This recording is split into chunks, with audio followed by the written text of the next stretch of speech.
ಆ ಥರದ್ದೊಂದು ಬಟ್ಟೆ ಹಾಕ್ಕೊಂಡು ಒಂದು ಪವರ್ಸ್ ಹೆಂಗೆ ಬರುತ್ತೆ ನನಗೆ ಆ ಕಾಲದಲ್ಲಿ ಅಂದರೆ ಕ್ಯಾಮ್ರಾ ಮುಂದೆ ನಿಂತ್ಕೊಂಡು ಆ ಥರ ಕಾಸ್ಟ್ಯೂಮ್ಸ್ ಹಾಕ್ಕೊಂಡು ಆ ಥರ ಮೇಕಪ್ ಹಾಕ್ಕೊಂಡು ಆ ಥರದ್ದು ಡೈಲಾಗ್ಸ್ ಆ ಥರದ್ದು ಒಂದು ವರ್ಲ್ಡಲ್ಲಿ ಆ್ಯಕ್ಟ್ ಮಾಡಬೇಕಾದ್ರೆ ಅಣ್ಣವ್ರ ಥರ ವಿಷ್ಣು ಸರ್ ಥರ ನನಗೆ ನಾನು ಫೀಲ್ ಮಾಡ್ಕೊಳ್ತಾ ಇದ್ದಾರೆ. ಒಂದೊಂದು ಫ್ಯಾಂಟಸಿ ಒಂದು ಸೂಪರ್ ಹೀರೋ, ಅವರೆಲ್ಲ ಸೂಪರ್ ಹೀರೋಸ್ ನಮಗೆಲ್ಲ. ಸೊ ಅವ್ರ ಥರ ನಾನು ಆಗಿದ್ದೀನಿ ಅನ್ನೋ ಒಂದು ಒಳಗಡೆ ಒಂದು ಭ್ರಮೆ, ಒಂದು ಫೀಲ್. ಸೊ ಆ ಒಂದು ಖುಷಿ ಒಂದು ಚಿಕ್ಕ ಮಗುಗೊಂದು ಕೊಟ್ಟಿರ್ತಕ್ಕಂಥ ಒಂದು ಅವಕಾಶ ಅದು. ಬಹಳ ಎಂಜಾಯ್ ಮಾಡಿದ್ದೀನಿ.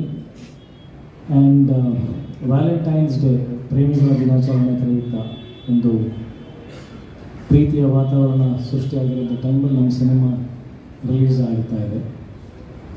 ಈ ಸಿನಿಮಾನೂ ಒಂದು ಪ್ರೀತಿಯ ಸಂದೇಶ ಕೊಡುತ್ತೆ ಕಪಲ್ಸಿಗೆ, ಹೊಸದಾಗಿ ಮದುವೆ ಆಗಬೇಕಂತಿರೋರು, ಮದುವೆ ಆದವರು, ಪ್ರೇಮಿಗಳಿಗೆ.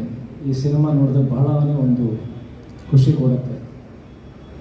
ಎಲ್ಲೋ ಒಂದು ಕಡೆ ಪ್ರೀತಿ ಬಗ್ಗೆ ಇನ್ನೊಂಚೂರು ಇನ್ಸ್ಪೈರ್ ಮಾಡುತ್ತೆ. ಅವತ್ತು ರವಿ ಸರ್ ಪ್ರೇಮಲೋಕದ್ದು ಒಂದು ಇನ್ಸ್ಪಿರೇಷನ್ ಕೊಟ್ಟಿದ್ದರು. ಗೊತ್ತಿಲ್ಲ ಅಷ್ಟು ಅಂದರೆ ನಮ್ಮೆಲ್ಲರದು ಒಂದು ಪ್ರಯತ್ನ, ಒಂದು ಬಯಕೆ ಸಿನಿಮಾ ಮೇಕರ್ಸ್ ಆಗಿರುತ್ತೆ ಆ ಥರದ್ದು ಮ್ಯಾಜಿಕ್ ಸೃಷ್ಟಿ ಮಾಡಬೇಕು ಅಂತ. ಸೊ ಸರಳ ಸುಬ್ಬರಾವ್ ಇಟ್ಸ್ ಒಂದು ಅದರದ್ದೇ ಆದಂಥ ಒಂದು ತಾಕತ್ತು, ಅದರದ್ದೇ ಆದಂಥ ಒಂದು ಶಕ್ತಿನಲ್ಲಿ ಒಂದು ಪ್ರೇಮವನ್ನು, ಒಂದು ಸಂದೇಶವನ್ನು ಕೊಡುತ್ತೆ.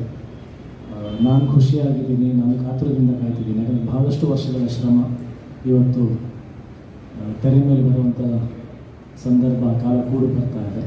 ಕಾಯ್ತಾ ಇದ್ದೀನಿ ತಾವೆಲ್ಲರೂ ಆಶೀರ್ವಾದ ಮಾಡಬೇಕು, ಪ್ರೇಕ್ಷಕರು ಬಂದು ಥಿಯೇಟ್ರಲ್ಲಿ ಸಿನಿಮಾ ನೋಡಬೇಕು, ಜನ ತುಂಬಿರ್ತಕ್ಕಂಥ ಚಿತ್ರಮಂದಿರಗಳನ್ನು ನಾನು ನೋಡಬೇಕು.